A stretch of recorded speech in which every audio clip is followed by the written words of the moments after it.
Hi, do you know what this is? It's called an offset tube.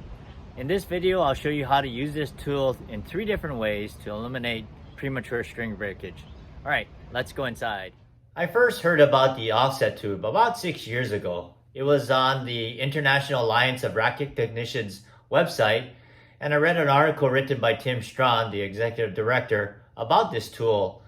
It's actually designed by John Google, and he's also a member of the organization. And it's pretty clever. It's a PVC pipe, and it's about 3/4 of an inch in diameter and about 2 inches long. And then on one side, there's a rubber piece that's attached to it with a hole in it. So he does still currently sell it on his website. So I'll provide the link below if you want to check it out. And yeah, I've been using it ever since then, and it works really well. So I'll be demonstrating 3 ways you can use it and why I use it. Before I show you what this offset tube can be used for, at least the 3 applications that I use it for, I wanted to explain the concept behind it. So when you install the offset tube, you always want to make sure the rubber end is up against the frame, and then your starting clamp is going to be on the outside of it, so it'll look like that. All right, so I'm gonna place this offset tube on a string here, and you'll notice that I have a piece of red and blue tape on it, and this is for demonstration purposes. But let's say if I'm clamping, and this is clamping the string, any of the 3 applications that I'm gonna show you, but I'm trying to get that red mark. Okay, right there. So the red mark is right where I would typically put the starting clamp if I'm using the offset tube. So after I tension the string and I remove the offset tube, when you string it through the next grommet and you're about to tension the next string, you'll notice where that red mark will end up, and it's right inside within, well past the frame. So by having the area where you use the starting clamp actually reduces the chance of premature breakage. Because if you compare that to where you would typically clamp a string if it's right up to the frame, so this is where that blue mark is. Let's say if you put your starting clamp right on top of that area, and it was right there. When you run the next string through, what's going to happen is that clamped area is going to end up, you can't even see it, it's right inside the frame. So you know, that's a higher stress area than having it out here. So yeah, you want to make sure that your clamp is not going to be right up against the frame. Now, I found this really helpful with polyesters, especially. You can also use this for natural gut. But again, I found out the hard way, and I'll explain it in the applications that I'm about to share with you. Here I'll show you the first application when starting your mains. Now this might not apply to some of you if you like to start your mains by using your string clamp on one side and then backing it up with your starting clamp. So if that's the way you start your mains, then yeah, this offset tube won't apply. The reason why I like to use the Yusuki method is that I prefer to have some tension on the string before I go ahead and even clamp the string. So yeah, I'll go ahead and show you that. And I'm gonna go ahead and grab one side of the string and install the offset tube. And again, that rubber padded side will be up against the frame. And I got this set at 56. So what you're gonna do is actually pull both strings at the same time. Of course, this is not going to be true reference tension, but this is just to get it started. So I'm going to place the clamp on the side with the offset tube, and then you're going to use the string clamp to clamp the same string that the starting clamp and the offset tube is on. So I'll go ahead and release that tension, and then now I'm going to go ahead and start tensioning at true reference tension. So again, I have this at 56, and you'll notice that's not the same tension. This is probably at I'm thinking 28, maybe half of 56, but we're gonna go back and tension that side. So I'm gonna do 2 strings on this side. That's what I prefer to do. You can go up to 3 more than the other side. So depending on your preference, it's fine. You just wanna make sure you never go more than 3. If you were to take the USRSA certification test, that's their guideline. So you wanna make sure that you pay attention to that. All right, so I'm gonna go ahead and tension the string. That's half the reference tension. And so now we got that. I'm gonna move the clamp over. Now you can remove the offset tube. So that's how you would start the crosses. The mains using the offset tube. Now I did find out the hard way why string breakage can occur at either 6 or 12. Typically in the past, what I did was I just clamped right in the outside of the frame, like I demonstrated before with the blue tape. I was stringing at a pro tournament, and the player gave me her reel of strings. It was a polyester reel of strings, and the first reel was fine.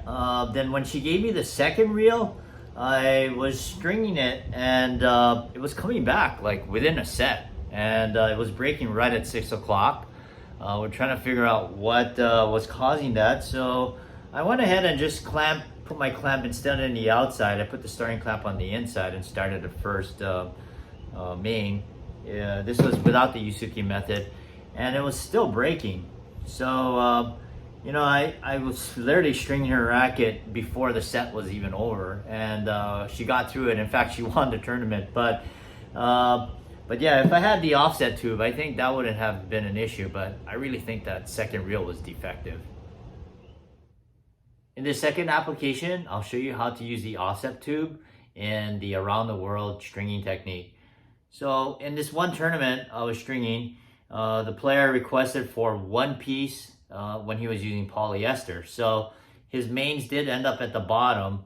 So instead of stringing from bottom up, which is not recommended, I used the around the world technique, and this is actually a around the world technique that I developed, and yeah, I'll tell you more about that later. But so anyway, I have that string running down the frame towards the throat. So I'll go ahead and tension this last main coming down, and I'm gonna go ahead and place the string clamp there. And before I release the tension, you're gonna put your starting clamp there, and again you're getting that string clamp outside of where it would bend over and start the next string. So for this one particular player, he kept coming back, and it was breaking right at that point. I figured out that's where the starting clamp was. So yeah, it was weird, and I figured out that it was the starting clamp. So but it was odd because, I would use that technique on other players and never had that problem. But yeah, it was a combination of the starting clamp and probably maybe that string that was very sensitive to me using it right at the edge of the frame. So again, that's another lesson that I learned from not having the offset tube. In this third application, I'll show you how to use the offset tube when starting your crosses. And this is a 2-piece racket. And what I did is I went ahead and weaved the second to the last cross, and then I came back and did the first cross. I left the loop over here for tensioning. And I have another video that I show why I think that's important, to go ahead and always start from the second or third cross and work your way backwards. All right, so I left enough string length right here to reach the tension head. I'm not going to use the Diablo for tensioning this first string. So I'll go ahead and place the offset tube on that string, the starting clamp on the other end, and I'm going to go ahead and tension the first string. So just going to clamp off right here. Now what's going to happen is I'm going to end up stringing or weaving 3 crosses before I can take off that starting clamp.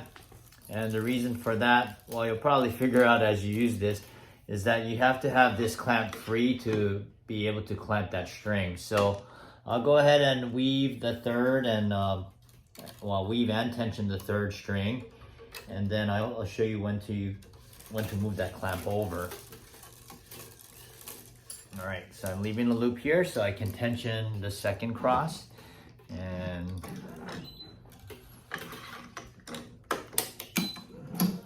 so basically you have to wait for the third string to be tensioned before you can move it. Or in some cases, if you forget, then you can wait till the fifth cross to be tensioned. So now I'm gonna go ahead and weave this fourth cross and then tension the third cross right here. And then I'm gonna go ahead and just leave this fourth one untensioned. And now I can come back to this side and tension it. So again, I'm not using the Diablo for this one. I'm gonna just go ahead and hold that clamp right there. And then I can go ahead and tie off right over here. So using this technique actually eliminates, again, having to clamp right where the string not only bends into the next grommet, but also where the tie-off is going to be. So I was actually experiencing breakage on my son's racket. I think he actually was mishitting, but after a while, on this one particular period of time, he was breaking it right where the knot was tied. So after I started using the offset tool, I never really had that problem again. And it was weird because it was only on his racket. So anyway, I think it's a lot safer using this, especially when you're starting your crosses. In summary, I shared with you 3 applications of how I use the offset tube. 1, when starting your mains. 2, when stringing with the around the world technique. And 3, when stringing 2-piece and starting your crosses. Goes to show how something like this can go a long way. Now I'm happy I found out about it from IART. And in addition to tools like this, you can find articles about stringing, and they have an interactive component that, yeah, you should check it out. I have the link below so you can see what they're all about. Now about the around the world technique I was talking about, I developed one actually, and what makes it unique is that the outer mains and outer crosses are always going to be at the same tension. The beginning crosses at the top, there's a way to reduce friction at the top. And then the third is there's a elimination of the second to the last cross being kind of wavy because of the way it's the way I installed that last cross. So anyway, if you want to check it out, you can become a premium member, and it's on the website. So yeah, thanks for watching. Happy stringing, and let your strings play.